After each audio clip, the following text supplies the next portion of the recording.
জিকেন ভাই না? আরে মুন্না ভাই রে, কেমন আছেন ভাই? আছি ভালা। হঠাৎ করে গ্রামে কেনা? এই তো ভাই ছুটি পাইতে পাইতে একটু দেরি হয়ে গেছে, তো জানেনই তো আমি সরকারি চাকরি করি। আইলাম আজকে অনেকদিন পর একটু গ্রামটা ঘুরে দেখি যে কেবা গ্রামটার অবস্থা কেমন। এটা কি ঘড়ি? এটা তো ভাইয়া রোলেক্স ঘড়ি। এটার প্রাইস কত? এটার প্রাইস তো হচ্ছে ভাইয়া প্রাইস হলো আপনার 1.5 লাখ টাকা। উমা, ঘড়িতে না ভাই, কয়টা বাজে? ঘড়ির দামই শুনে আমার লঙ্গিটা নিচে কয় লাখ টাকা জানেন আপনি? আমি তো জানি তুমি অনেক বড় চাকরি করো, তা ঘড়িটার দাম কত?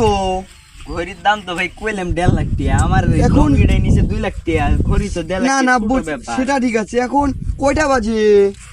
টাইম দেখতে আচ্ছা দাঁড়ান, আমার ঘড়িটা একটু স্পেশাল ঘড়ি তো, একটু পিছিয়ে না ঘুরে দেখলে দেখান যায় না টাইম। পা নষ্ট ঘড়ি পরে বোধহয় মান ইজ্জত হারাই রে, শালার ঘড়ি একটু ঠিকঠাক হয় না। নষ্ট ঘড়ি এখন বউ আছে, বন্ধু অনেকদিন পরে দেখা হয়েছে, মান ইজ্জত জায়গা মনে হয়। ইয়ার করি হুদাই একটা টাইম করে দিই। তো ভাই ঘড়িতে 9:44 বাজে। কি কয়? এখন না আজান দিল, কিসের 9টা বাজে রে? হে বলো, 2টা বেজেছে, তুই কি কর? মাথা ঠিক আছে? কি ভাই, ও ভাই আমার চশমাটা একটু কালা কালা তো জানেনি তো, দামি চশমা, এর লাগে অনেক টাইমটাও দেখান যায়নি, কালা কালা দেখা গেছে। হইতে পারি রে ভাই, তুই বড় লোক মানুষ, তাই এটা শোনে কে?